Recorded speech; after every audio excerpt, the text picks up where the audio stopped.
to the Logosphere. This is Chris Stites, here as always with J.D. Roof. Hello, good evening. And this evening we have the pleasure of having a guest with us. Dr. Patrick Lockwood is here. Dr. Lockwood is a clinical psychologist who happens to have quite a bit of experience in working with the treatment of drug addicts and alcoholics, though he himself is not one. So I was very interested to have him come on to possibly get his perspective, someone who, is very familiar with us, but maybe isn't one of us.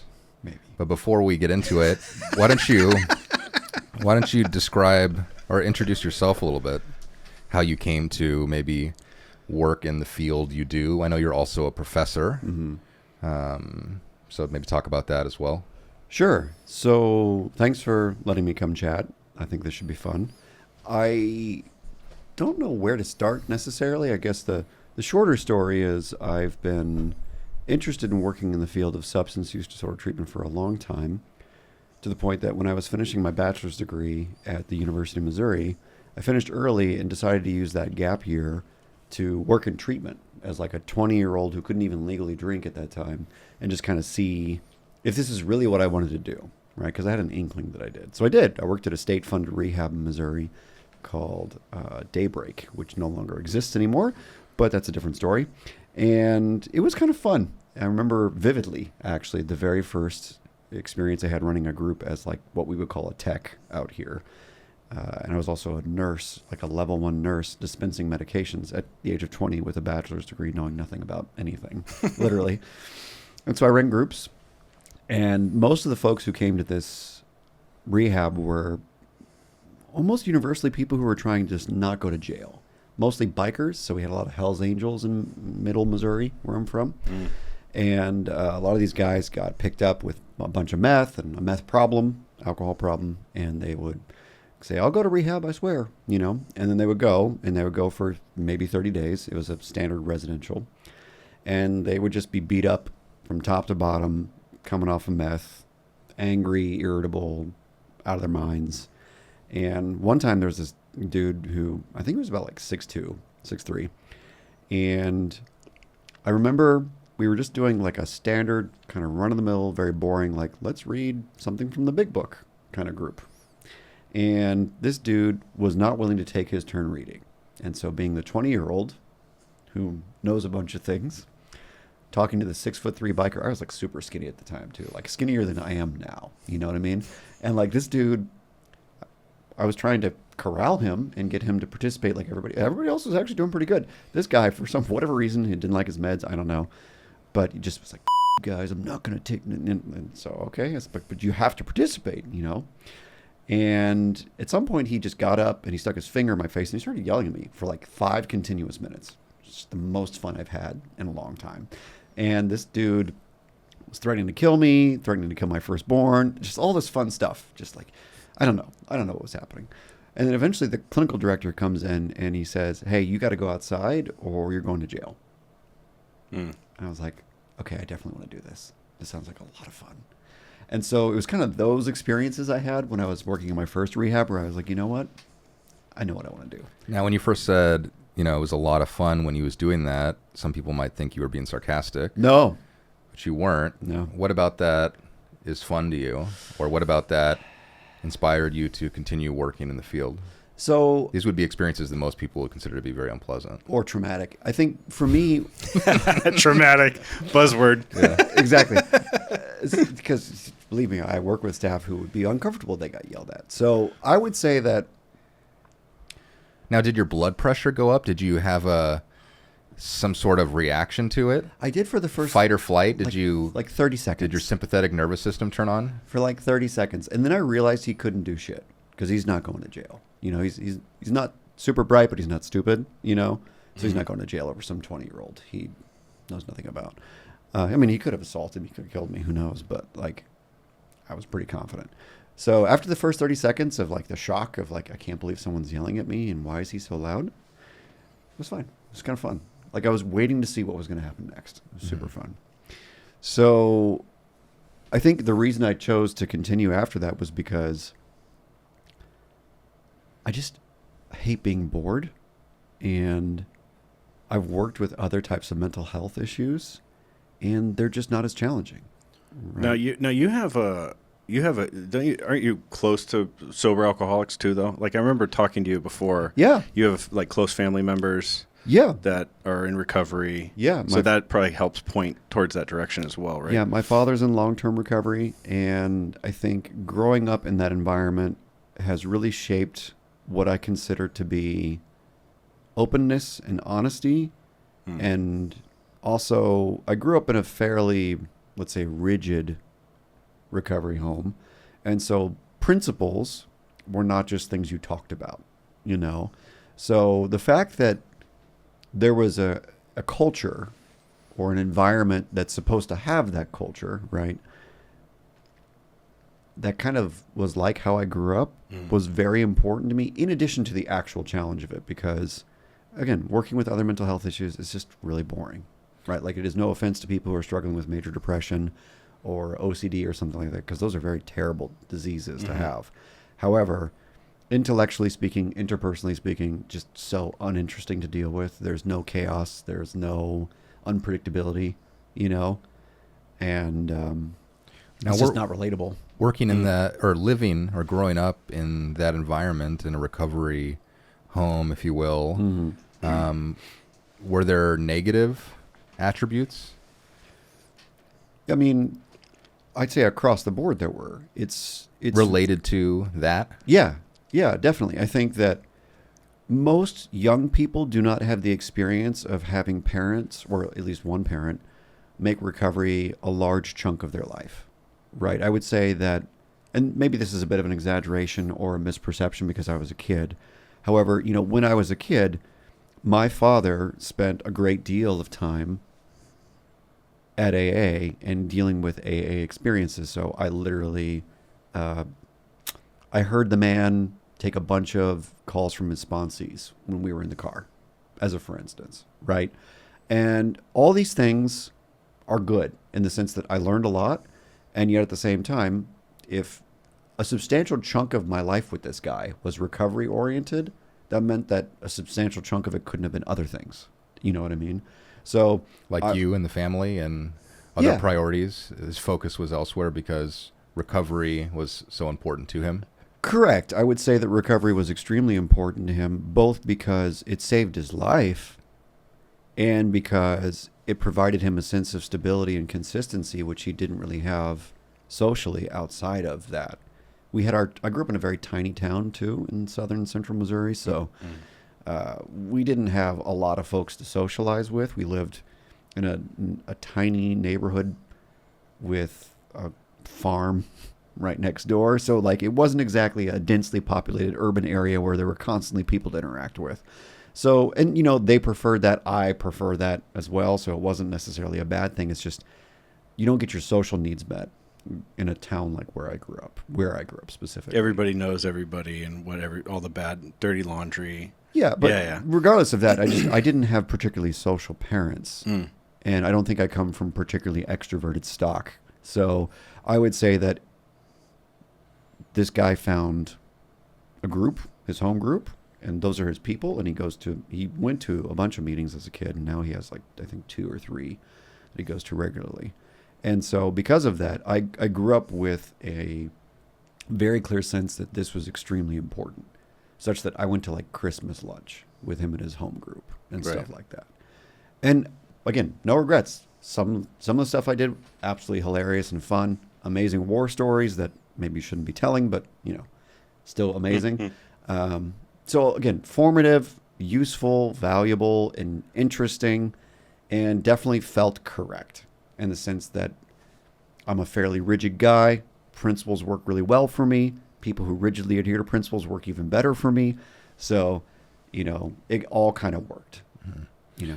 Yeah, I think one of the things I was interested in talking to you about as someone who works in the field of drug and alcohol treatment, you know, within that field, there's sort of people that are there because they're also recovering. They're also sober themselves. That's how they find themselves there. Yep. and they probably would make up the majority. Would you not say? Yeah, I would say of all the conferences I've been to, the treatment centers I've worked in, yeah. Probably depends on the position. In any treatment, company, there's going to be clinical positions, there's going to be business-oriented positions, there's going to be more just, techs running the place, and it probably depends on what position as far as what percentage of them are either recovering themselves or not. But it's always a mix. Yeah, I think it's always a mix. And at the same time, I would say your intuition's probably correct, because I think that almost every professional organization related to substance use disorder treatment is just densely populated with people who are recovering themselves. And then within those spheres, there's a bit of a tension maybe, or difference of point of view between the people who study, who have data, who know the literature, who know the modalities, who approach the issue from that point of view, and then people who just live the life, who are entrenched in recovery communities themselves, who are sober not because they, have mastered DBT, but are sober because they've, become acquainted with the right group of friends and maybe adhere to certain cultural norms that have helped them stay sober over time. But I feel like there's got to be some tension between those two points of view, and I would be curious from your perspective, looking at the way that recovery communities approach it. Do you see things that are wrong? Things that are wrong. Yeah, things that, He wants to get to the controversy. I mean, I'm looking at even things like, you talked about your social needs were not met in your hometown because it was a small town. Yeah. Because of your father's affiliation with recovery communities. Yeah.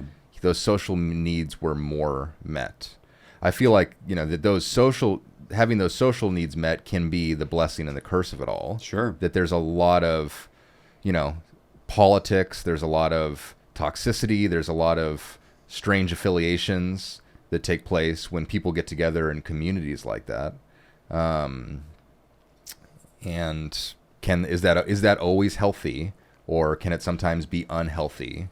Can people sometimes hide out within recovery communities and avoid really looking at their stuff, really dealing with their trauma, because they spiritual bypass everything and they just, get a reputation as a sober person, and people look up to them, and they just ride on the coattails of that experience and fail to really do the meaningful work that you might see as a clinical psychologist? Well, there's a couple of things there. There's a topic about healthier community, and that's, I think, definitely worth exploring. And then there's this secondary topic of, can you avoid actually healing? And I guess... Can you avoid actual healing? Like, is it inevitable? Is that what you're putting forward? I think, the way you're phrasing it, I'm a little stuck on, simply because, and you both obviously can correct me if I'm wrong, I don't know of any recovery literature that promises that you're healing everything all at once while you're working a recovery process. Like, I don't, for instance, my knowledge of like AA and NA and the White Book and, the book from Refuge Recovery, like, I don't know of any of those kind of three standard, the Big Book, the White Book, and the Refuge Book. Like, I don't know where any of them make specific promises about healing every piece of yourself. I feel like they do and they don't. There's, there is the idea that we, there's a humility baked into it, which is we recognize that we're not saints and we're, never going to be white as snow. Yeah. But also that there is really, I think there's a belief, whether it's implicit, explicit, right or wrong, that there's the spiritual solution, and that everything is kind of downstream from there. If you have health issues, if you have relationship issues, everything can be fixed. There's a one-size-fits-all cure for everything. And now there's obviously controversy within communities about that, to the extent that people should seek outside help or do things like that. But yeah. I think even in the Big Book, there is some allusion to the fact that there are other types of healers one could work with if need be. And so I think most of these self-help recovery groups are not promising that everything will get magically better. And at least in my experience in the recovery treatment community, I think that there was a history of, for a very long time, siloing mental health and addiction as if they were both not mental illnesses, basically. And then there was this radical change back in the 80s or 90s where, Claudia Black and all these big names started to integrate trauma and other things into kind of the substance use disorder addiction treatment world. Or the inner child. That was a big movement. It was. And there was AA meetings where it was an inner child meeting. Mm-hmm. And you would talk up to your inner child in a group, but it was an AA meeting. Yeah. And I don't see the benefit of that. But And of course, there's dual the term sticky. The term dual diagnosis, It's still very popular. which is what define that.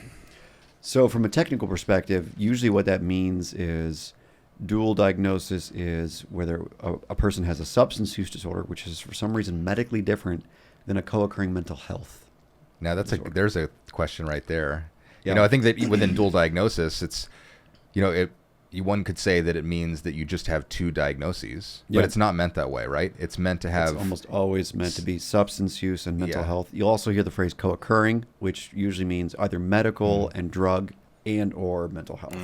So is alcoholism and drug addiction a disease? Yeah, absolutely. I would say that we have really convincing data from neurological models and bodily models that it makes perfect sense.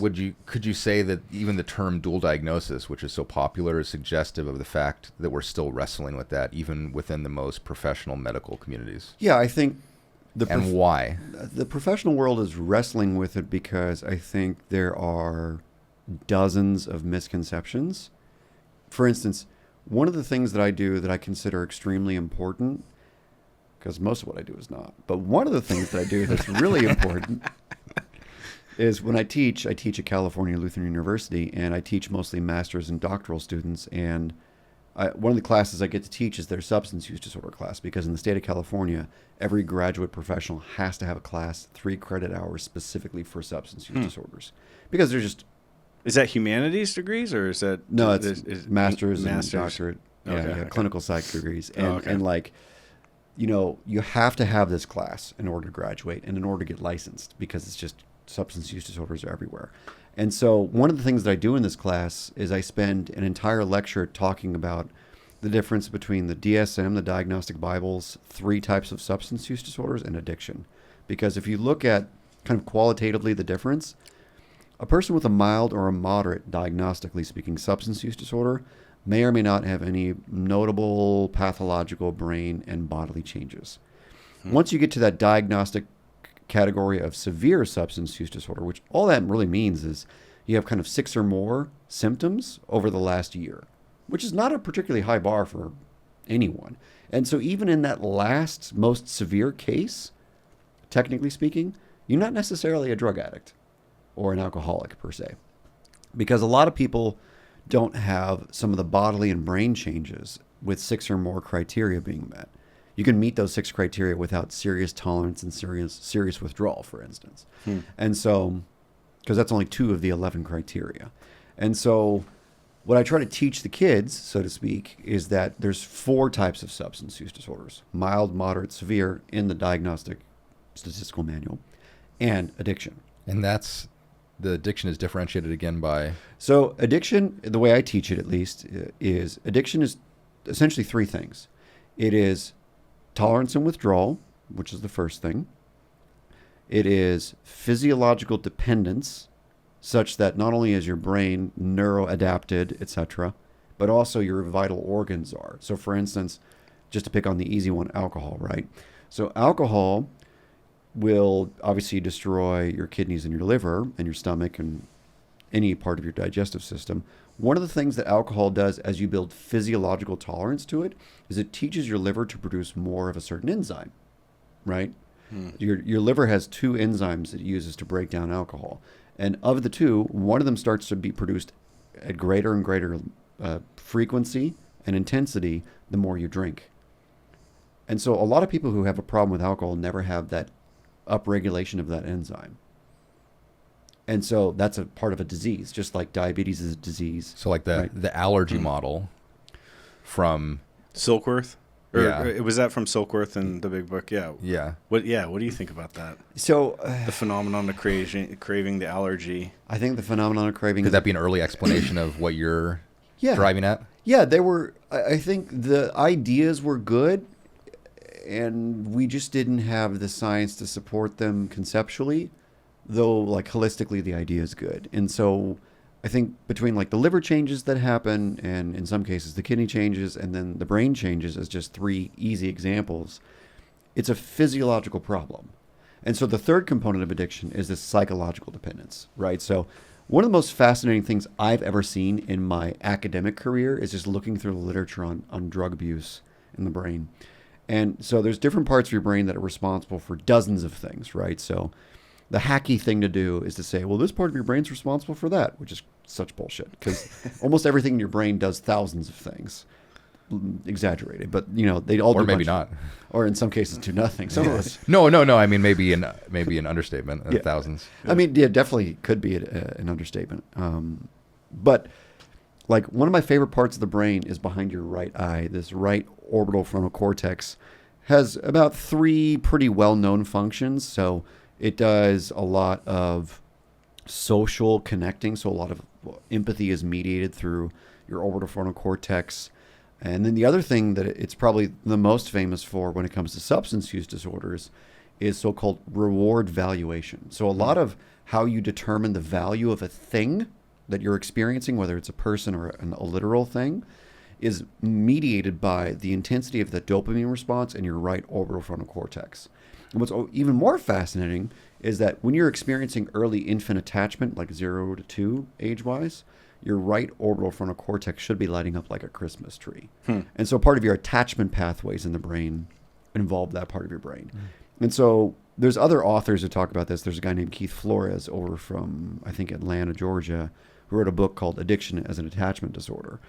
And kind of, without even knowing the neuroscience of it all, kind of nailed the idea that part of what addiction is a psychological dependence on kind of an attachment figure per se. Because a lot of your attachment pathways light up like a Christmas tree when you really are an addict and you're seeing kind of your drug of choice, which is totally different from like your garden variety problem drinker or problem stoner or whatever. Like those people won't have the same right orbital frontal cortex light up experience. And so you can even have a severe substance use disorder and not have that neuroadaptation happening. And so there's that 4th category of people that have kind of like a pathological relationship, like an intimate relationship to intoxication. And we're starting to get good data that confirms that that's a fair hypothesis. So it's tolerance and withdrawal, it's physiological dependence, which is neuroadaptation, and then it's this pathological relationship to intoxication. Now, is it true? I've heard this around the campfire. This might seem like kind of a pseudoscience question, but Okay. when a true alcoholic drinks, they get a little bit heavier shot of dopamine, and that could possibly fuse the phenomenon of craving. Like they say, I have one drink, then that drink has me, and I'm gone. Yeah. Is there any science to it? I mean, Yeah. I mean, if you look at a lot of the dopamine research that's been done for the last 15 years, it mostly supports what you're saying because, I mean, any person, even if they're a long-term user of a substance, will get a dopamine spike when they take a drug. And so the thing that's super fascinating that kind of supports that why addiction is different model, and this is mainstream neuroscience you can look up at any time, like George Koob, the guy who used to run the National Institute of Drug Abuse, has done this research himself. Nora Volkow, who runs the NIDA, has done this research. So, normal drug users, whatever that means, people that aren't addicts or alcoholics, when they start to consume a drug, they get a giant dopamine spike. So you do a line of blow, you take a drink, and then 30 seconds later, a minute later, giant dopamine spike. And so if it's alcohol, it's like 100-fold greater than a normal thing. If it's Coke, it's like 250. If it's meth, it's like 1,500, right? And so meth is wildly hyperactivating. Where drug addicts are different, apparently, is drug addicts do not have a giant dopamine boost after they've consumed. Drug addicts have a giant dopamine boost before they consume. it's like getting the sack. It's a disease of anticipation. That's interesting. So their quote unquote reward happens as you're anticipating. How do you explain that? How do you explain that? Yeah. Like, what's the research? Why does that happen for them and not others?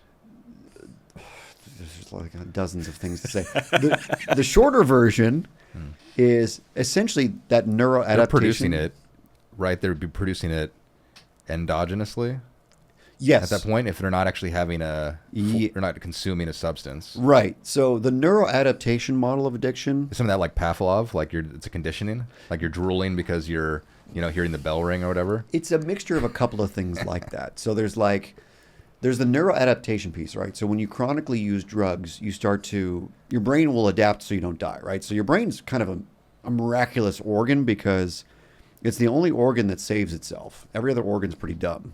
And so the brain will, if you're constantly using drugs, even if you're not a so-called drug addict, your brain will start to downregulate. It'll start to kill off receptors because you're getting so much of it from the outside, right? So dopamine, if you're doing a bunch of blow, so dopamine and serotonin and norepinephrine will start to downregulate. Your brain will start to kill off those receptors, so it's not hyper excitable. Because when any neuron is hyper excitable for an extended period of time, it's just toxic and it kills the neuron. So your brain's trying to not die. So it does what's called downregulation. So all these neurons will start downregulating these receptors for whatever chemicals. Is that similar to like how SSRIs function? Is that related? No, SSRIs are more like stabilizing the output of various neurotransmitters. So like a good SSRI is supposed to produce enough at the presynaptic, the front side of the neuron, the gap, that it produces it consistently. Whereas most people with mood disorders have an inconsistent production. Built in the name, it's inhibiting the reuptake Correct. of serotonin. Correct. And so what that does is it means that we have enough floating around the synaptic cleft that the postsynaptic site where it's binding is being activated consistently. Whereas people with mood disorders, one theory, we don't really fucking know anything actually, but one theory of what's happening is that there's such inconsistent production of these chemicals at the presynaptic site that the postsynaptic is not being activated enough, and that's producing neuronal instability, which produces essentially what we call mood instability. And so you get more stable mood, maybe not necessarily more positive mood, but more stable mood by taking an SSRI that way.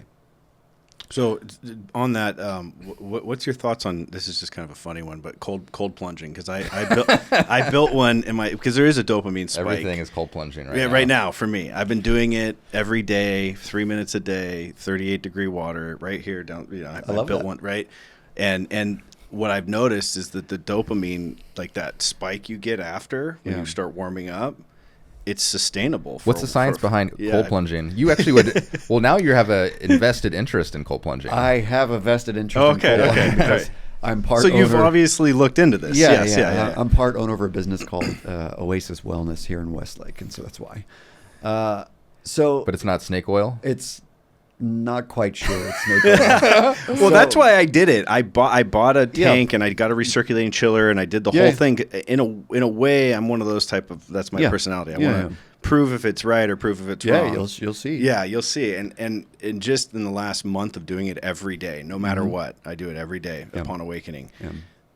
I'm finding a benefit mentally. It's the overcoming part. So even if it is snake oil, right, just that doing a difficult thing as soon as you wake up and then getting that kind of, I don't even really need coffee in the morning. I mean, that also illuminates something I've noticed, within the treatment scene, which is that there is things that are evidence-based, and then there are things that people actually want to do because they feel it gives them value and they feel totally. So that's what you're telling me I'm doing with the cold plunge. Yeah, people. The evidence-based thing, people are like bored to tears, burnt out, can't stand it for another second, about to blow their brains out, and they just want to like go on a hike or do a cold plunge, and the evidence doesn't support it.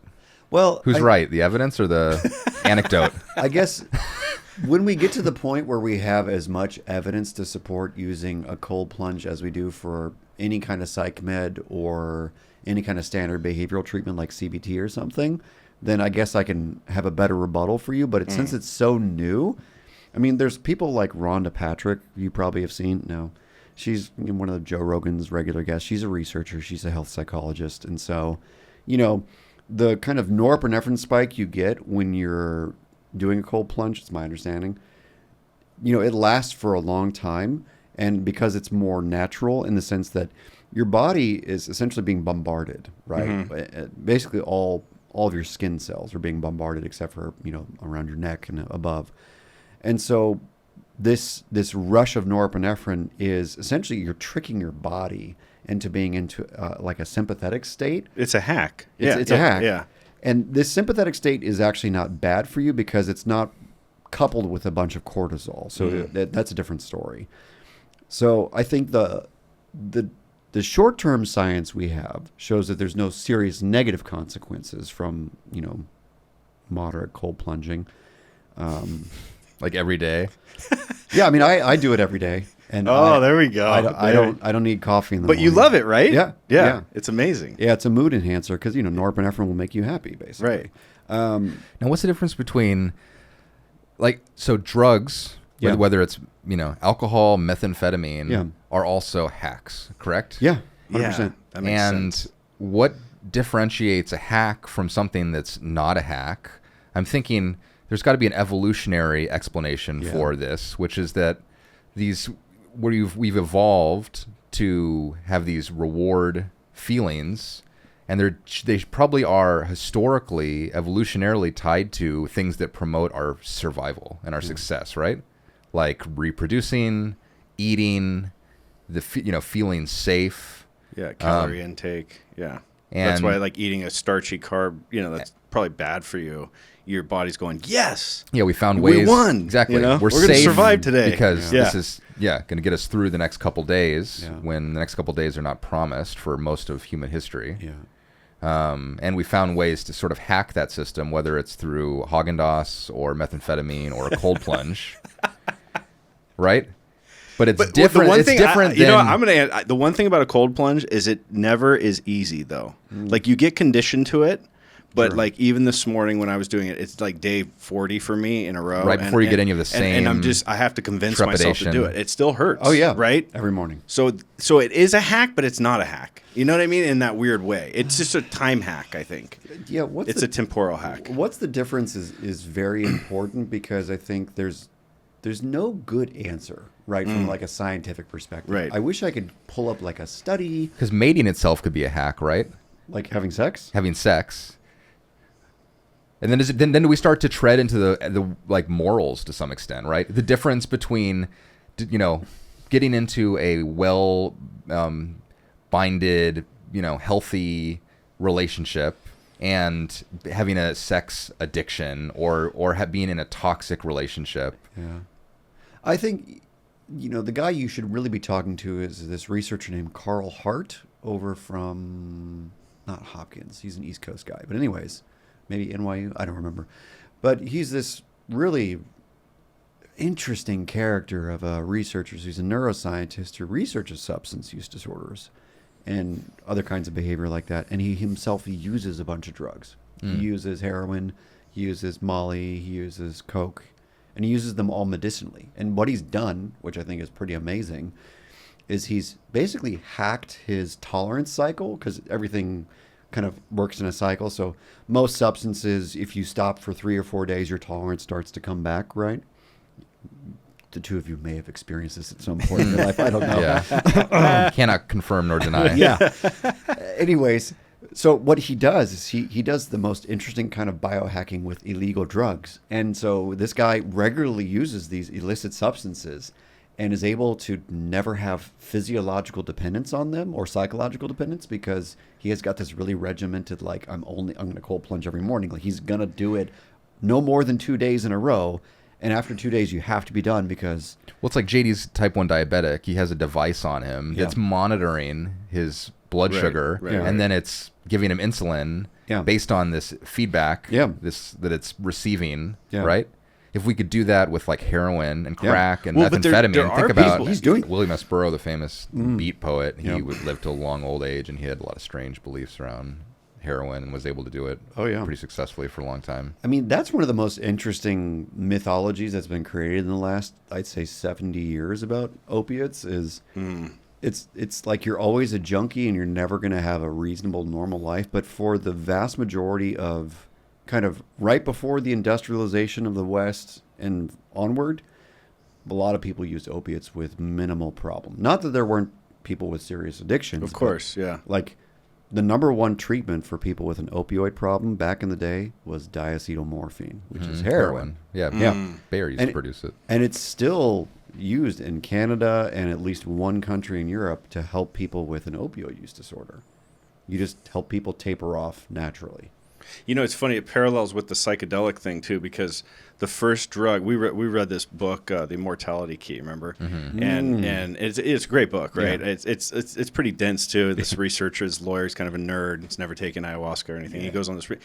The most fascinating fact I found out about that is the first drug that was illegal in America was I think peyote, right? And it was stigmatized. And now it's starting to get unstigmatized slowly. Yep. But you're right. You mentioned the Industrial Revolution and stuff like that. There's like this force, this like totalitarian force that doesn't want us to have access to these chemicals. Yeah. I mean, the first laws in the United States, at least around drugs, were mostly because of political reasons. Right. Right. So like Harry Anslinger is someone everybody should look up. I'm not exactly the most woke guy on the block, but this racist asshole basically was only interested in making marijuana, opiates, and cocaine illegal back in the day because brown people bad, basically. Like, people were pissed at Donald Trump for talking about illegals and shit, but like this guy made Donald Trump look like, you know, a cat, basically. Right. And, you know, everything was being outlawed, even though actually physicians back in the day had better success rates treating drug addicts than we have today. Wow. Yeah. And it's because of the Harrison Narcotics Tax Act that everything went to shit. That's crazy. Yeah. Yeah. I just was so blown away when at the end of the Immortality Key, he drops that. Yeah. And it was it was the government's way of intervening between the Indians' basic spiritual connection to like make them whole and have their, you know, their spirit animal journey and all the, you know, however they practice their religion. Yeah. And it was their way of just stamping that out. Yeah. It'll be interesting to see as we're opening Pandora's box up again, how it's all going to go. It'd be another question for you, which is, what is it? Psychedelic assisted. Yeah. What's the formal? There's different names. I mean, psychedelic assisted psychotherapy is one. Yeah. You know? That's getting a lot of traction. Yeah, I think that there's so many big universities that are researching it now that I think that there's just what are the critical mass. What are the main ways it's happening? There's, you know, obviously ketamine therapy has become enormously popular just in Southern California for the treatment of used to that was your I was doing it. You weren't treating something, huh? I was. No, he was. Yeah. I wasn't doing it in a very supervised setting, one might say, but now it's become very popular for the treatment of treatment-resistant therapy. Yeah, so ketamine is supposed to be used for treatment-resistant major depression that's severe, and you have to have failed at least 3 different medication trials. Yeah, but then aside from that, what is it? MDMA. So MDMA for PTSD, I think there's a place called MAPS run by Rick Doblin, who I think their phase 3 trial is going to be accepted by the FDA. So I think we're going to see psilocybin. We're going to see MDMA for PTSD. I don't know. I think that the research is good. The stuff out of Hopkins looks good. I just don't know that there's such a bad history with that drug, you know, that I don't know. I think just to pick an example, cannabis has been a Schedule 1 drug, which means it's more dangerous than fentanyl, believe it or not, according to the DEA. But it's been a Schedule 1 drug for... Is it still a Schedule 1 drug? It's about to be it's about to go down to Schedule 3. I think the U.S. Oh yeah, I remember I saw something about that. Yeah. They're going to schedule it down to 3, which means that it's still more dangerous than most benzos, even though most benzos kill more people than cannabis. What is Schedule 4 benzos? Benzos are sometimes Schedule 4, sometimes Schedule 3. So, anyways, cannabis is just now becoming a Schedule 3 drug after about 60, 70 years of being scheduled where it shouldn't be. And psilocybin's still a Schedule 1 drug. Is it? Yeah. Because I'm starting to see it on my feed. Yeah. You know, I don't know if it's some of the other strains or what's going on, but it seems like it's starting to trickle. Well, John its way Hopkins and, you know, that one doctor made that really popularized now. I think that it's going to follow the same path as MDMA and other drugs. I just think it's going to face a bigger political problem than MDMA because it just has way worse connotations with the government. That's my belief. I could be wrong. Yeah, hope I'm wrong. I mean, I read some kind of paper about smoking, like people that are like obsessive smokers, Yeah. and then getting a little psilocybin at Johns Hopkins, and they like never smoke again. So for obsessive habits like that, it can really just crack that egg. Yeah, I don't know if I buy that. Some of that research around psilocybin, one use of psilocybin and lifelong smokers. There's the percentage rates They around have people that studies quit. out though. Yeah, on but it. I just again, But it's like 3 studies, though. Yeah, again, no. it's the difference between a study and an anecdote. Like as far as I've done psilocybin and had a Oh, me too. Yes. yeah, and had an experience where I tore all the posters off my wall and decided I was gonna be a clean free spirit, and it lasted 24 or 36 hours, and then you're I don't know. It's an anecdote. I was a smoker, and I actually had 2 different experiences that helped me stop. And so the final experience that helped me stop was an LSD trip. And it's been 7 years? Which is very similar to psilocybin. Yeah. It's a very similar Basically. trip. Yeah. But, it's the whole set and setting thing. Like, if you have the intention of going into it with, like, exploring, why do I smoke and what's this about, So if you're change gears, if you're an addict, are you always an addict? Is that a misconception? From which perspective? Are you just asking me in general? I guess that What would Young say about that? I don't know, but people in recovery communities would say they are, but is that a myth? Is that a useful myth? It's better to believe that because you might as well not roll the dice. So, And there's you talked about the 3 different types of substance use disorder, and then addiction. Could you say that in those 3 types that type of person might be able to modulate or reduce their consumption, whereas someone from the 4th type wouldn't?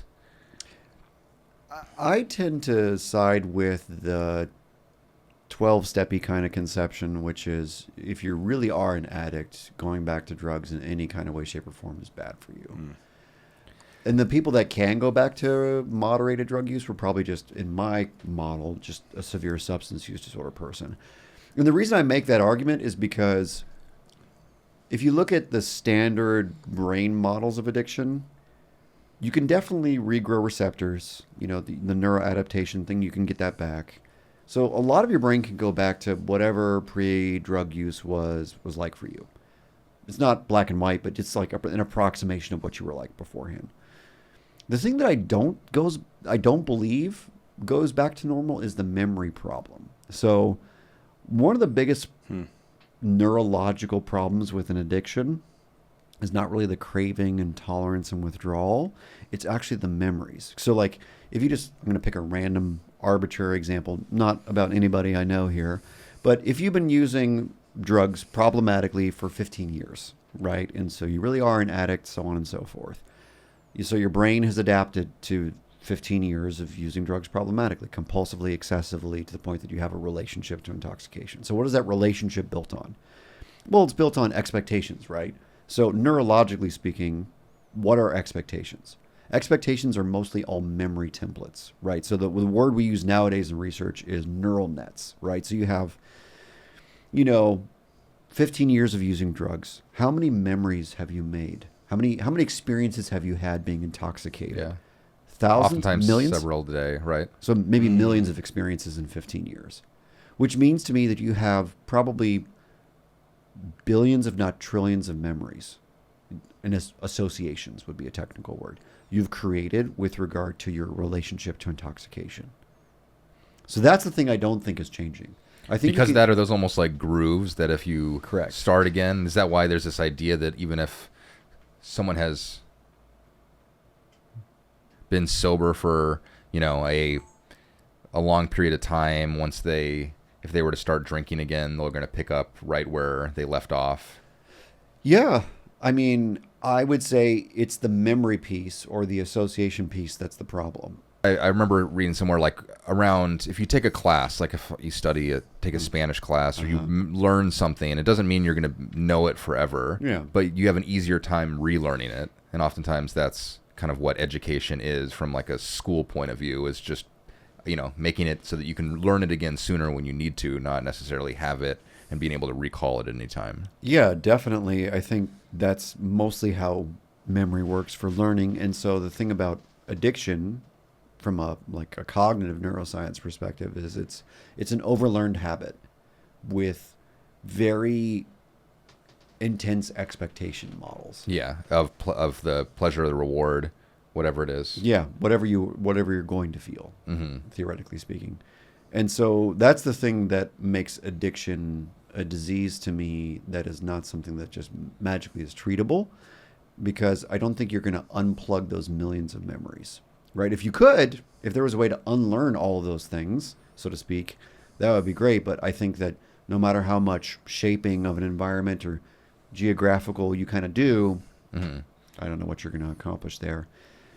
Because those memory networks are still alive and well, because those memory networks are not just activated by drugs. They're activated by everything associated with the drug. So if you're getting high, in, driving a car, whatever you're doing, whatever behavior you're doing, it's associated. It's associative learning.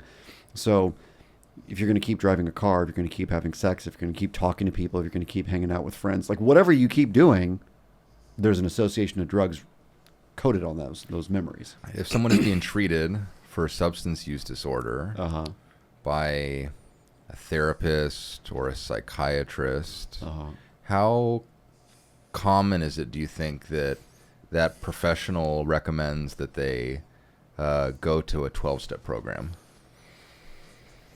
I'd say it's probably less common than it was 20 years ago. Why? I think that, I don't know how much inside baseball this is for the two of you. So there's really interesting history on the mainstream medical and psychological treatment of substance use disorders.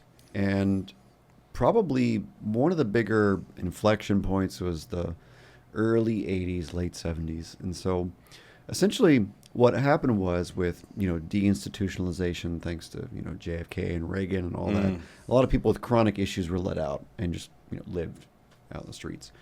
And what we saw was kind of an insistence, let's say, that the prior models were all bad, basically, in the medical community. So for the longest time in the United States, at least, I'm not sure how similar it was across the world, but, from the late 1930s, when AA came around, up to, probably the late 70s, the standard model for people with a substance use disorder, no matter how severe it was either stay at home and keep abusing your wife and shit, or go get locked away somewhere for a long period of time and then be forced to do AA and stuff like that. And no matter what kind of problem user you were going to AA. So the downside of that, I think, for a long time, was that it made a lot of people who weren't that sicker. How? Well, I would say that one of the things that you see in treatment, which you definitely will more than likely see in a recovery meeting, like an AA, is that you'll see very unwell people trying to find community. And so that's great for those people who are birds of a feather. The problem is, some people are not those birds. Sometimes a penguin will wander into a pigeon fest. And so the problem is, for the longest time, a lot of birds were mixing who are not of the same feather. And so you saw a lot of people being harmed by the recovery community. Because of the sick people that constitute that community? And being in association with them? Because of the homogeneity that was demanded of the people in those recovery communities, even though you weren't a real addict, per se. And so a lot of people were made to think they were worse than they actually were, which was one thing that happened like wildfire in the 70s and 80s. And so there was a pretty big rebellion among the professional class, the psychologists and psychiatrists and therapists at the time, against AA, because basically everyone who went had to be an alcoholic, which I think we all kind of know is not true. A lot of people, unfortunately, end up in those rooms who don't need to be there, right? And I think, if you can correct me if I'm wrong about this, it's not my strong suit, but I'm pretty sure even in the big book, people make reference to problem drinkers when they're not really alcoholics. And so people who don't need AA shouldn't be there, right? Also speaks to, I think there's other movements that cropped up that were critics of the smart recovery. Yeah. Really kind of drilling down on this idea that to keep sane, even, that you're an alcoholic as part of the identifier, and to really attach to that, and these beliefs around a disease that is incurable, that never gets better, that is this kind of this You're manifesting You're it. reinforcing. Yeah, you're manifesting it. That would be like the Buddhist kind of take on it. If you ever go to a guru. So the guru thing, right? You go like, I know I have some friends that are kind of breathwork guys and stuff, and they've gone to India and they come, and then when I have a conversation with these guys, they'll say, no, you're not a drug addict. Like you're if you identify with it, you're manifesting it, right? It's like the law of attraction a little bit, right? Which I'm not a huge fan of that stuff, but they have an interesting argument. I don't think the argument is wrong necessarily. I Right. guess I wouldn't want anyone to attach too strongly to any labels, personally speaking or professionally speaking. What I would say is, calling yourself an addict or an alcoholic is not necessarily a problem from a technical perspective. Well, professionals recommend 12 steps to their patients, and less now than they did before, and why? Yeah, and I was just talking about the history of the fact that there was pretty much a big social and professional backlash against AA because of how badly it was implemented by the professional class for a long time. And so... Do you think AA still makes some people sicker than they would be without it? Probably. I couldn't give you an estimation or anything, but I'm sure. Why do you think it would tend to do that? I think that there are some people who are particularly sick or prone to being mentally ill, let's say, and there's a certain type of person who would fall prey to essentially cult-like thinking and not really have an individuated self. And so they might get sicker being in a group like AA, etc. And it seems like whatever that is, that thing you're pointing to, is both the blessing and the curse, or something like that, right? That is the helpful thing, the cult-like group identity, shared belief system. Well, what comes to mind is Fight Club. Yeah. Remember, he's got this scam going. Brad Pitt's going to these different, cancer testicle removal meetings and self-help stuff, and he's got like a racket. And then the girl, which I think in the movie she's just a projection of his mind, but she's encroaching in on his self-help. She's there for AA the same groups. reason, just vicariously. Yeah, just kind of, she doesn't have any trauma sort or of any leech problem. off of the thing that's going on there. And then he inadvertently makes his own cult as well through that. I mean, there's something so important about community that doesn't exist in most treatment centers from the professional perspective. And so I think if you look at some of the most famous places in terms of the treatment world, right, probably the number one more recognizable place is McLean State Hospital from Harvard, right? One of the older programs in the country.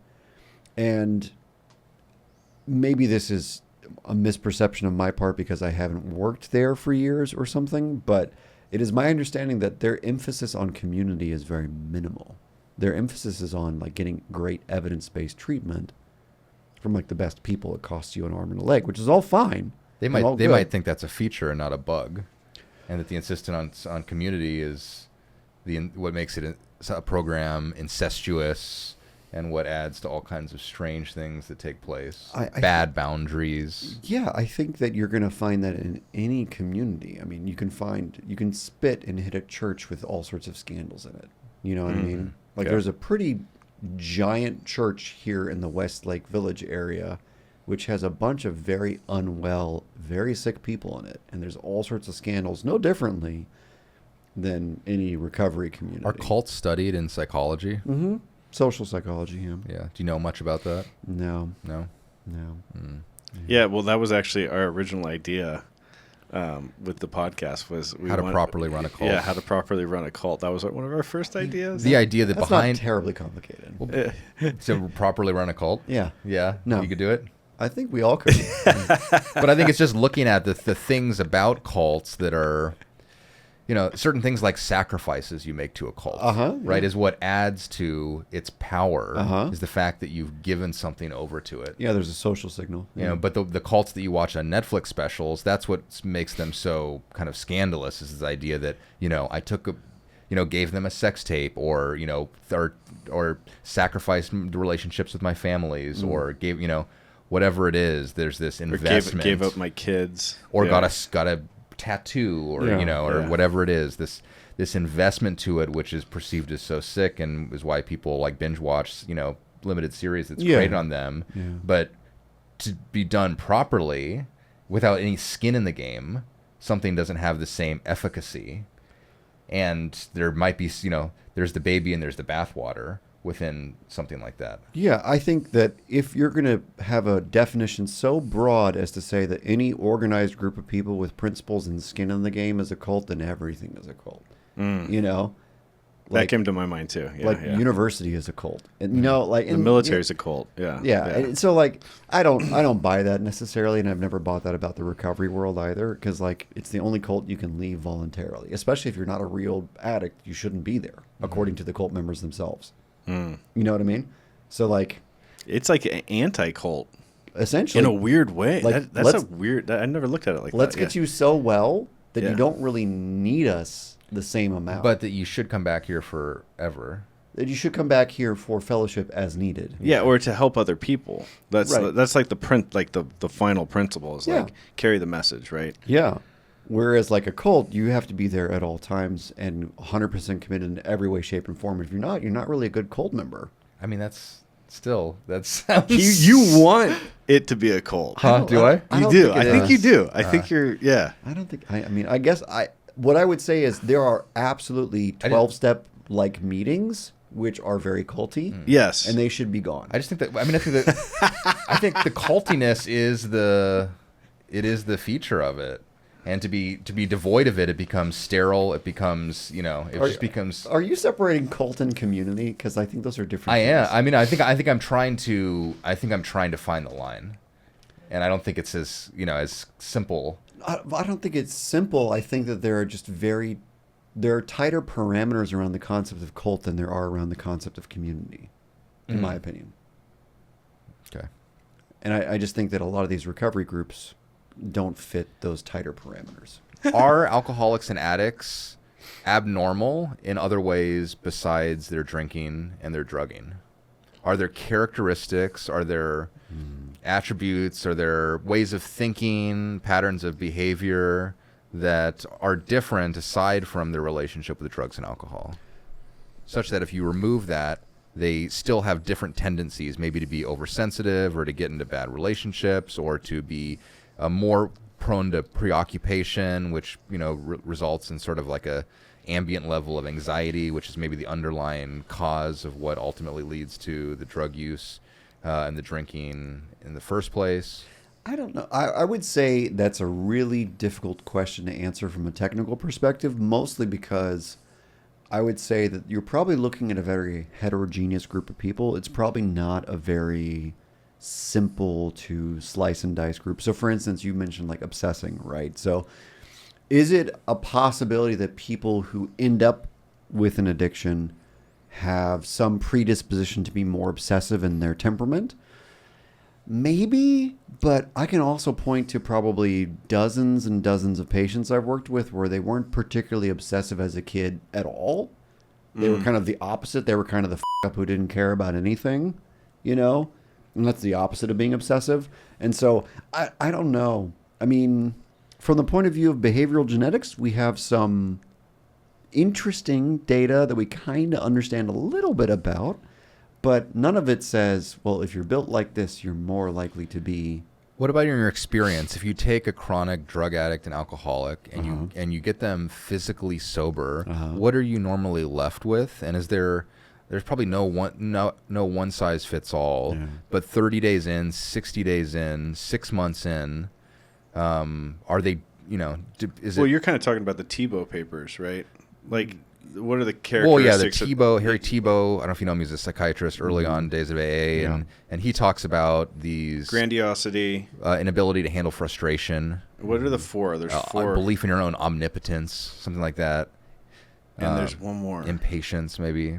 I can't remember, but I know grandiosity. Defiance. Defiance, yeah. Yeah, I mean, these sort of personality traits that are sometimes common. I might summarize all that as ego, right? Yeah, Right, which right. is the ego factor is what the name of the paper is. Yeah. Yeah. And so what I would say is many mental health conditions can alter the way that you typically function, right? So, for instance, just to make a completely unrelated comparison, people with PTSD, for instance, typically are not, preternaturally extremely fearful, temperamentally neurotic people. There's no real solid correlation between like trait neuroticism and PTSD. It's very like flimsy, if that. And so, even once you have PTSD, you're not, or so that's what I was getting to. Is what I'm getting to is that if you have certain experiences, you might actually change the degree to which certain traits function, right? And so people with PTSD would certainly score very high on trait neuroticism compared to the average person. That being said, that doesn't mean they were wasn't like their that before. neuroticism that made them prone to developing PTSD. No.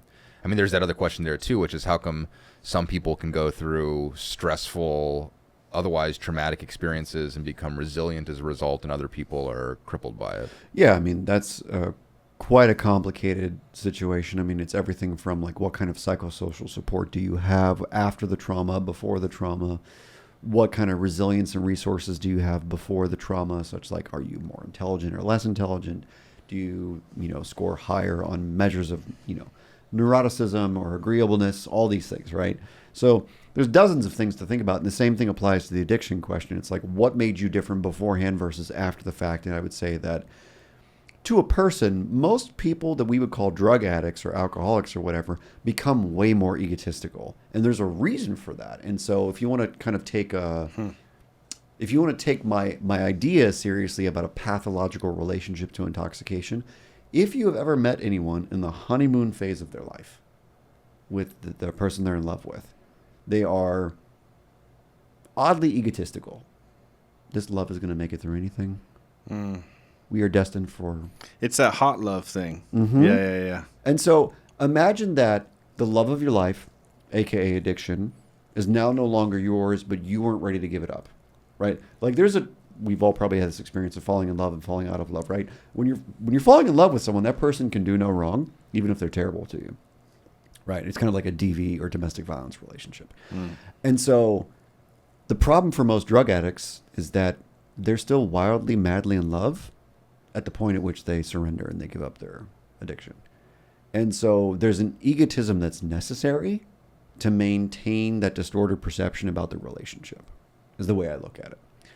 And so again, that's built on this relatively newer data about how these parts of the brain are hijacked. But like if your addiction is your most important attachment figure, nothing will get in the way of that, right? Just like someone who's wildly enmeshed with their mom or their dad or whatever, there's nothing that can get in the way of that enmeshment. Is that like Oedipus kind of? I don't, maybe, but I think it's a little more complicated than that. Really? Yeah. How about though, as far as attachment, this idea of, here's a trope which you hear, which is the opposite of addiction is connection. Yeah. Why do you think that is an idea out there? Because when you're in active addiction, you're not attached to anybody. You're attached to a psychological state of being, which is not even It's a substitute for? It's a substitute for real relationships. And so when you have quality enough attachments to real people, that can overpower the desire. But what about this maybe idea that every addict really has some sort of attachment disorder? Sure. Do you think because it could be either as a result of their behavior, drinking and drugging, or it's what produces their predisposition to it because they didn't properly attach to their mom or their dad or other people in their lives? So I did my dissertation on this actually, and what I found was that in a drug rehab setting, almost everyone had an insecure attachment style, and which should be unsurprising to everybody. But the idea of like, did the predisposition to needing a perfect attachment figure like addiction, did that happen because you had an insecure attachment? The problem with that line of thinking is that there's millions and millions of people who have very screwed up attachment styles and attachment behavior who have zero drug problems. They have major depression, they have PTSD, they have all sorts of other issues often. But even John Bowlby, the guy who came up with attachment theory, didn't say any of the attachment styles was pathological, right? They're just different manifestations of how you manage relational anxiety, basically. What's the definition of pathological? Like from a clinical standpoint? From a clinical standpoint, produces reliable consequences and significant subjective distress and impairment. So the behavior, Or the thought, or the feeling, whatever. So you're constantly getting a hit. It's like almost like a loop. Almost it's consistent. It's a reliable or predictable set of consequences, distress, and impairment. Yeah, because it's so funny because I just went through the internal recurrence theory with Nietzsche. Not to go too far off, but oh boy. He taught. Well, there's this thing. I'm sorry. Oh, so we had to get there at some point. Yeah, no, I know. It's an interesting thought. Have you read Thus Spoke Zarathustra? No. Okay, so I've only skimmed it. So there's this idea of joy and sorrow and how they're human emotions, where you just want to keep joy going. Sure. Right. Misery, or I guess you could frame it as depression, is an emotion that wants to like self-perpetuate. Maybe that's a way of framing it. So it seems like a pathology, or what you were saying is similar to that, right? I mean, it's. I think he's trying to talk about something different. Well, no, he's talking about the internal recurrence theory, and he's going on some crazy stuff. I mean, it's Zarathustra, right? It's a little more existential than clinical. Yeah, no, it's definitely more existential than clinical, but the similarities. I would say, without knowing more, that probably what he's getting at is more macro, and what I'm talking about is more micro. Okay. In the sense of, if we're looking at anything that we would technically diagnose, then there's nothing particularly macro about it. I think you're getting into like ADHD. You can make an argument everyone has ADHD because everyone has, to some extent or another, difficulty in regulating their attention. But it becomes diagnosable when it happens to the extent that it interferes with your life in a meaningful way that can be sort of, defined by various criteria. Yeah, I think there's a difference between suffering and diagnosis, right? Like, I think everybody is suffering for sure, in the sense that everyone, in like the Buddhist sense of things. Well, I was going to bring up the Buddhists too. Everyone's attaching, and no one should be attaching. Well, they also try to frame it pathology. They use that word a lot. Yeah. Now a lot of these new guys. Now Nietzsche would say that total lack of attachment is a pathology. Is a form of nihilism. Yeah. Right. That it's an effort to... Which the Buddhists would not say at all. Yeah. Like, that's the exact opposite of that. Yeah. Right. Yeah. Mm-hmm. In the sense that... But an attachment is also to care, right? To find meaning in something, to have some sort of purpose, to be driven. And then to some extent, that same drive or purpose or attachment can become pathological. Yeah. And I think that is a more Western take on the experience compared to the standard Buddhist take, because any kind of attachment causes suffering. Whether or not it's fully pathological in the sense of like is unnecessary and or counterproductive is a different story. Because the Buddhists would never talk like a clinical psychologist. They would never talk about it like distress and impairment and reliable consequences, right? There can also be an attempt to avoid attachment to the point where it is really that. It's like spiritual bypass, or it's avoidance, that I'm not attaching because I'm just not going there. I don't want to go deep. I don't want to face the hard thing. And so I'm just going to say some nice spiritual words. I'm going to just say, this too shall pass. It's all good. And that's like the opposite of mindfulness, right? So mindfulness in the most simplistic sense is being aware on purpose in the present moment without judgment. That doesn't mean you're not experiencing phenomena, right? Qualia or whatever. You're experiencing feelings and thoughts and urges and sensations and whatever. You're just trying not to make those things permanent or attached to what they ought to be or that they are, which I think is totally different than the nihilistic ignoring or fatalism or any of that kind of stuff. I think that's... But pathology wants to repeat itself, right? Correct. And now, what is it that wants to repeat itself? Is it the person that has the pathology, or is it the actual pathology itself? Come on, Lockwood. I think that's... Easy question. Super easy question. Well, no, I'm still thinking about Nietzsche. I can't get him out of my head. It's so right? The thing is, I think we're all, the problem that I think of is this whole contingent arising thing from the Buddhist perspective. And so I think like if there were no other things in the universe, then nothing would be repeating itself. So does that mean that if the person were by themselves completely, that they would never have this repetitive dependent arising? No, I don't know. So it's a association kind of thing, right? Like it's the world you're living in. It's both. It's both, right? Yeah, It's yeah. both. That's what I mean. It's Yeah. who you are and how you're conditioned and how you interact. I was thinking, is one definition of pathology when something goes wrong? But it's based on the perspective of what, right? Even if you get a bacterial infection, could be a pathological experience for the host, Or it but not can be necessarily great. the parasite. Or it can be great. Or you can get a tapeworm and be super skinny. You know? Yeah, that's true. That is true. It's true. Ah, that's funny. Who needs Ozempic when you have tapeworms? You know what I mean?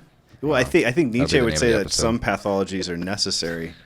Like you need them. Yeah, we're right. made up of a lot of viruses. You're right. We are mostly Right. viruses. Right. Nietzsche, I mean, probably in a sort of autobiographical way, sort of defines strength not as like net strength, but as how much disease you're able to overcome, how much adversity. Yeah, well, you're that's able that to famous overcome. line: "Whatever kills you makes you stronger." He's Yeah. not saying it as a tough guy. He defines societies like yeah, that too. A strong yeah. society is defined by how many parasites it has, because it's like how much Can you take? Yeah, how many leeches it can host and still keep on So sauntering it makes down the it makes road. me tougher than both you guys because I have type 1 diabetes, right? That's right. You want to know? I suffered more. So, interesting fact, there's a model of addiction. That brings me to another question, but finish this. I got another one in the. There's a model of addiction called the parasite hypothesis of addiction. I've heard of this. This is super fast. Some researchers out of, I think, University of Washington up in Seattle, I think. Basically what they did was they did a bunch of like epidemiological research, and they found that in areas where there are more pathogens in the water, right. more people had addictions or substance use disorders. So smoking, alcohol, heroin, all this stuff goes up proportional to the amount of basically anything bad in the water. How credible is that? I mean, it's such a loose association. You couldn't really say it's true, but it is an interesting hypothesis because essentially all the drugs that people use will kill like parasites and viruses and bacteria. They're all toxic. They're Well, all- like beer. Beer was the way you Yeah. cleaned dysentery and stuff. And Well, yeah, because you're infections. fermenting. Yeah, you're killing the water. But that And was used in the medieval times. Yeah, they the say ferm- beer saved humanity. It did, right? It did. There's a really interesting book by a journalist I think about that. I forget what it's called, but yeah. But yeah, all these things are toxins. Nicotine is a toxin to most parasites and pathogens. Cannabis is, I think heroin is. But these are all like poisons to anything that could kind of like That's kill an us. interesting, and it kind of, but just the idea of like people going to a recovery group and kind of catching recovery, right? Like getting sick, like what we were talking about earlier. Infected. Yeah, it's I guess kinda, it comes down to that. It's like groupthink, social contagions. Yeah. That could maybe explain why recovery communities are maybe not always just undisputably helpful. Yeah. Because with the good, you also get the bad. Oh yeah, and Within any community. yeah, whatever the good of the community is does not always outweigh the bad of the community. Yeah. So my question was, what's with this trend with young people nowadays, like stacking up diagnoses like badges of honor? I don't know. I Is think that a it's- thing? Am I? No, Are I people mean- aware No, of it this? is. It's definitely a Has thing. anyone noticed this? labeling. Have you noticed it? Well, Yeah. labeling. Everybody wants to put a label on everything, and say, And it "Oh, used I to got be, this and I it used got to be that." that you would, you wouldn't, if you had, even if you had cancer, you don't want to tell your friends because it makes you look weak, and so a lot of this stuff gets hidden. Now there's been so much awareness around mental illness Yeah. that it's this idea. It could almost be related to a Nietzschean thing, which is I have this evidence that I've suffered more than I've you, overcome- and therefore I've overcome more. right. At least my opinion is, at some point, we culturally shifted in the West towards the oppression Olympics, which is very interesting. Yeah. And at some point, who can suffer more became more socially convenient. Now for we're going to get people. into sort of a suffer controversial territory. to the bottom. Yeah. Well, it's like the person who has the most oppression is entitled to the most. Basically. The but most- that's a that- power dynamic. The thing, person though, who right? has That's the postmodernists. Yeah. the person Yeah. who's had the most taken away from them Yeah. should have the most given to them. Yeah, and it's people who And feel it's a miserable. claim. Yeah. Yeah. Yeah. No, that's my take. Is that related, do you think? Do you think even like this culture wars, intersectionality is somehow related to this, kind of Gen Z type, collection of DID and personality disorders and bipolar and trauma and and transgenderism. You got to throw that in there. Yeah, I got to throw that in as well because that totally fits in, right? I would say now we're in some murky waters. I believe it or not, I tend to side with people like Eric Weinstein and Tim Dillon, to speak to two wildly different people on this, which is I really blame the boomers for being absolutely retarded when it comes to empowering and enfranchising the people who are younger than them. Because they didn't do it? Because they didn't. They wanted to hold on to stuff, right? And they didn't pass things on. And you think that that's contributed somehow to this? 100%. If you have a bunch of old, mostly white, stupid, rich people who are in charge of all sorts of things and don't know how to give a bunch of younger kids of whatever background any kind of like fair seat at the table, then they'll invent all kinds of strange tactics to try to cloy it away. 100%. How many DEI offices exist at universities and major corporations now that never existed 50 years ago, and you think 10 years ago? Do you think that's somehow related to the 20-year-old kid that's been to a bunch of treatment programs and just doesn't want to grow up and just doesn't want to get better and is totally stuck to the idea that they're sick for good? But they're not.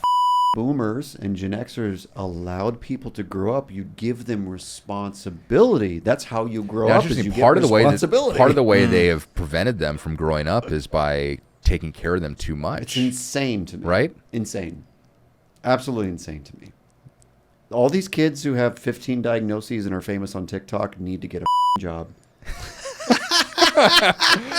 And need to just... Have they just been parented to death, or they've been ignored? I think... They've been properly parented? They have been neglected, is the way I would describe it. Mm-hmm. Their parents have neglected doing the correct things with them, which is giving them a sense of responsibility. Which is sometimes to neglect them.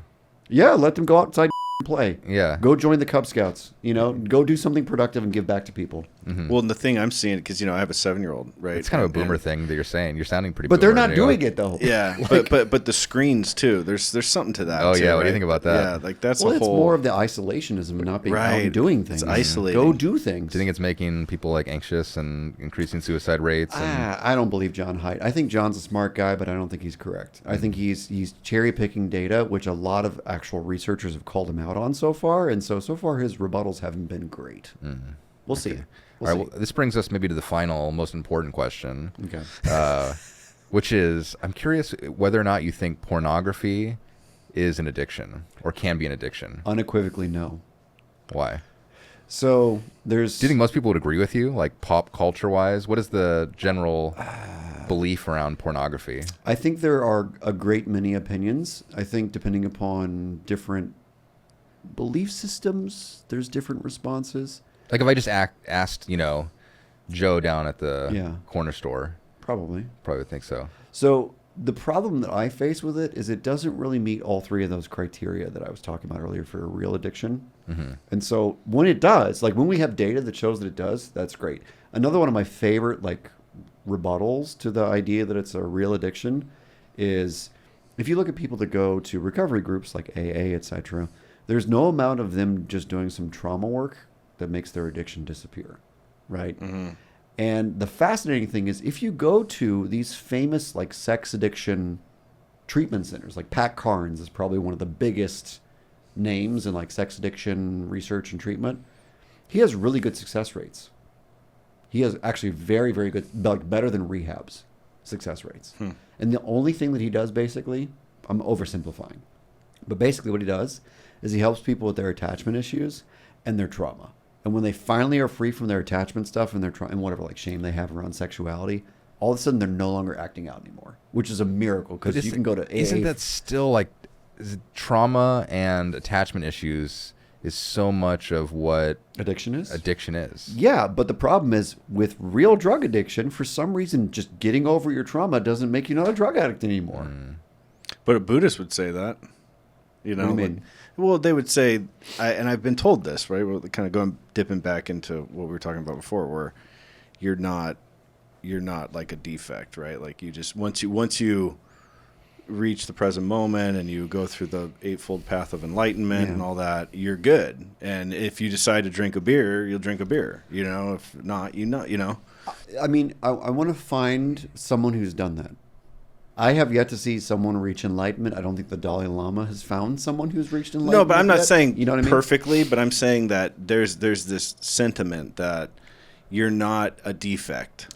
I- You're not a defect. You know what I mean? Like, you have these things, but once you really, get down and you get spiritual or whatever that means, and you follow whatever path or whatever meditation and breathing every day, you're just going to be good. And What I would say is that if you're at the point where you're doing that much enlightenment work, if you want to call it that, yeah. you're probably not that interested in being intoxicated. Right. And that's kind of the trick of the 12 steps too, right? It's like you do all this work and you're looking at this problem all the time, and then you just turn and you're looking over here instead. And then, And for me, it's also like, I don't know how you get around the memory thing, right? If there's really millions and millions of memory networks in there that are unique to like euphoria. Yeah, that's a very fascinating. I've never that you and that just doesn't exist with. How do you porn. explain? I want to get back to porn, but how do Of course you do. How do you explain? Dirty dog.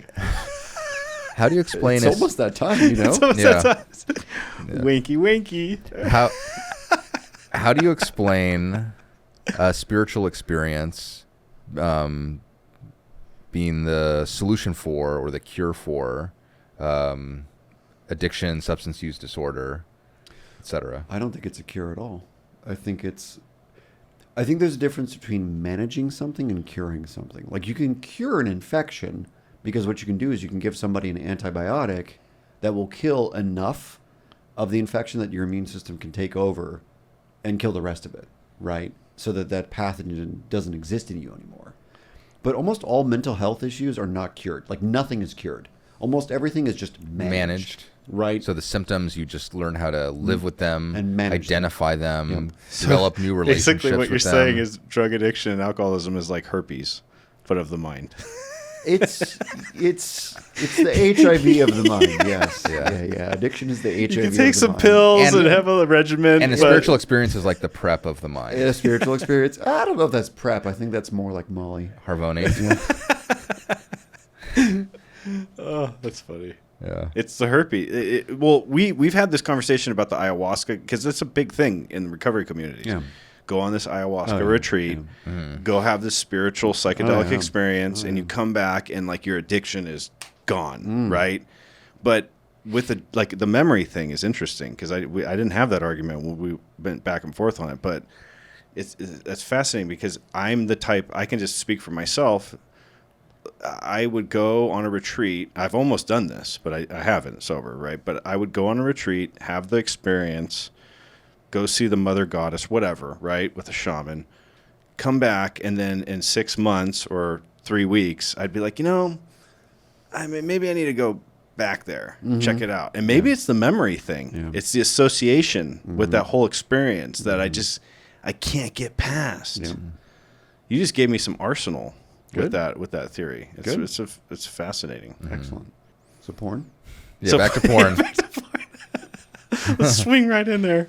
Would you so sex addiction as well, right? You would Yeah. say is not true, No. and give us a brief explanation as to why. So again, it's the same principle. If you don't have the substantive brain changes that we were talking about earlier, and there's no pathological relationship to intoxication, the other problem that we face is that we don't know if it's the porn or if it's the masturbating that's the problem. Because if you look at the literature, no one really controls for that, right? They'll ask like, how many hours a day are you watching porn? But they'll rarely ask, how many hours a day are you masturbating? Why don't they ask? Well, what do you think? Because it's just too taboo, or people won't give straight answers, or Both. Yeah. Yeah. Well, I mean, there's guys, there's guys that will wank it once a day, Yeah. twice a day. Yeah. But I've known guys that do it like 6, 7, to the point where their skin's getting rubbed raw Yeah, and yeah, stuff, sure, right? sure. Like an IV user who's trying to find new spots, Yeah. to hit it with a needle. Are they just like the euphoria you get from the release, probably? So let me talk about 3 things simultaneously. Yeah. So there's addiction, there's obsessive compulsive disorder, and there's compulsive sexuality. Oh, okay. So in all 3 of those things, there's compulsive behavior. Right. So in addiction, there's compulsive drug use. In OCD, there's compulsive behavior, hand washing, whatever. Mm-hmm. And then for so-called sex addiction or compulsive sexual behaviors, we call it, there's compulsive masturbating, touching, whatever, right? No one, I think, in their right mind says that OCD is an addiction. Like, I think you can be the most out of your mind person and somewhere deep down you're going to be compassionate and go, OCD is probably not an addiction. But it's interesting to see the through point because compulsion's the thing that's the same. It's it's shared. In all like three. biting your nails, right? Or trichotillomania, pulling your hair. Yeah. It's a compulsion. Yeah, it's not. And you're definitely powerless. It's not completely. Yeah, try to stop doing that. Yeah.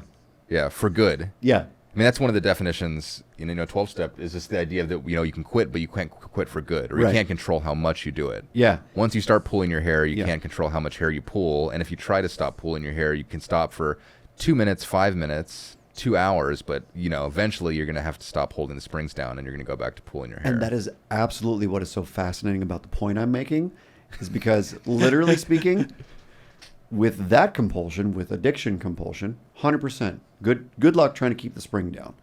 With these other two types of compulsive behavior, OCD and compulsive sexual behavior, you can absolutely stop. People do all the time. People stop for good all the time. People with OCD never compulse again. Same thing with trichotillomania. Same thing with compulsive sexual behavior. Never again. You get the right kind of trauma treatment, right? Pat Carnes. Never again.